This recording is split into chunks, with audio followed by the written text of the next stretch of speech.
Top quality और consistent performance के लिए सिर्फ सिल्वर पंप। टॉप क्वालिटी और कंसिस्टेंट परफॉर्मेंस के लिए सिर्फ सिल्वर पंप, नाम याद रखना। आज गुढीपाडवा आणि या गुढीपाडवा सोबतच नवीन मराठी वर्षाला जी आहे ती सुरुवात झालेली आहे।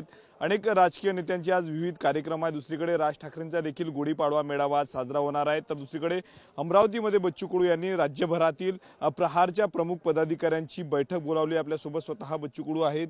भाऊ, काय सांगणार? आज गुढीपाडवा आहे आणि प्रहारच्या राज्यभरातील कार्यकर्त्यांची बैठक बोलावलेली आहे, काय सांगणार? राज्यभर सगळ्या तालुका प्रमुख आणि जिल्हा प्रमुखांना इथे बोलावलंय।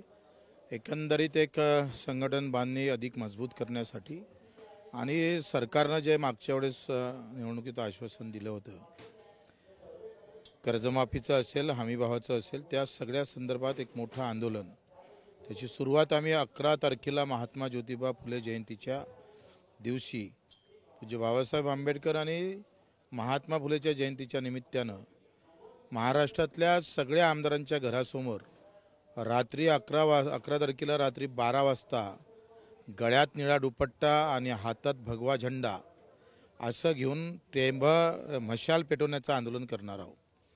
सरकारला निर्देश देणार आहोत का या सगळ्या ह्याच्यात तुम्ही जे आश्वासन दिले होते, एकतर आम्ही या सगळ्या आंदोलनाची दखल घ्या, नाही तर याच मशालीनं आम्हाला पेटून द्या। त्या दिलेल्या शब्दाची आठवण देण्यासाठी 11 तारखेला आम्ही रात्री 12 वाजता हे आंदोलन करतोय। तुम्ही कुठे करणार आहात भाऊ स्वतः हा आंदोलन? तुम्ही पक्षाचे अमरावतीत करू। कर्जमाफी होईल असं सांगितलेलं होतं विधानसभा निवडणुकीच्या प्रचारादरम्यान, परंतु आता अजितदादा म्हणतात की कर्जमाफी शक्य नाही। त्यांच्याच वक्तव्याला फडणवीसांनी देखील दुजोरा दिलेला आहे। उद्या 31 तारीख आहे, वर्ष संपतेत आर्थिक वर्ष, आणि आता सरकारनं दुधर्पी मारलेला आहे। एकतर कर्ज माफ होते म्हणून कर्ज फेडलं नाही आणि कर्ज शेतकऱ्यांना फेडलं नसल्यामुळं 6% व्याजमाफी आहे ती शेतकऱ्याला भेटली नाही। आता डबल विवंचनेत आणलेलं आहे।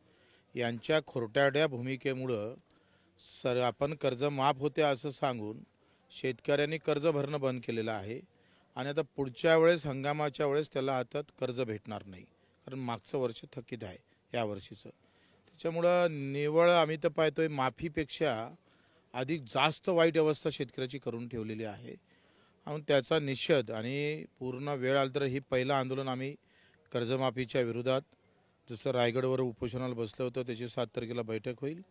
निर्णय झाला नाही तर 11 तारखेला प्रत्येक आमदाराच्या घरासमोर रात्री 12 वाजता टेंब पेटून आंदोलन करू।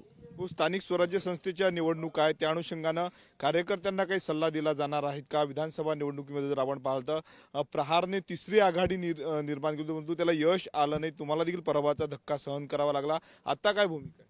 खरं तर निवडणुका जिल्हा परिषद, पंचायत समिती, महानगरपालिका सध्या लागणार नाही।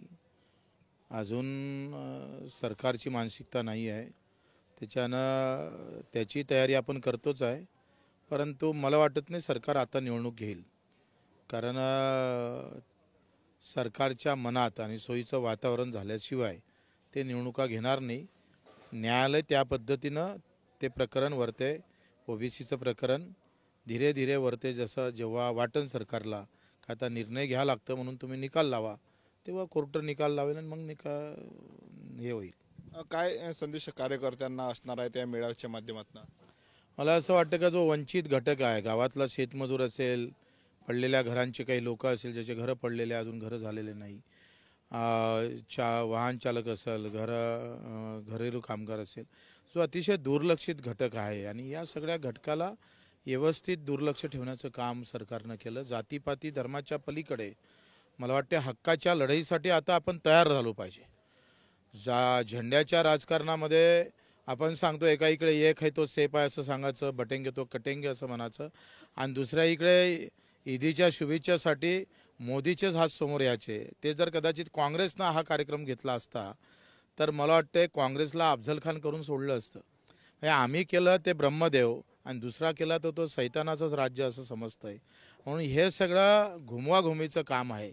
म्हणून जाती धर्माच्या पलीकडे माझ्या शेतकरी मजुराचे, काम करणाऱ्या, कष्ट करणाऱ्याचे, शिक्षणाचे आणि आरोग्याचे प्रश्न फार महत्त्वाचे आहे। त्याच्यासाठी तुटून पडण्यासाठी हा मेळावा आम्ही ठेवलेला आहे। तरी बच्चू कडू ते आज राज्यभरातील प्रहारच्या कार्यकर्त्यांसोबत संवाद साधणार आहेत।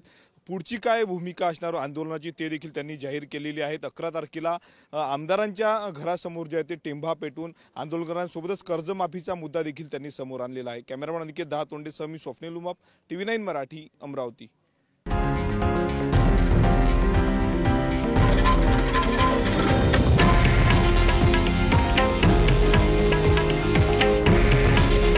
हे आहे देशातील नंबर 1 न्यूज नेटवर्क आणि आपण पाहत आहात TV9 मराठी.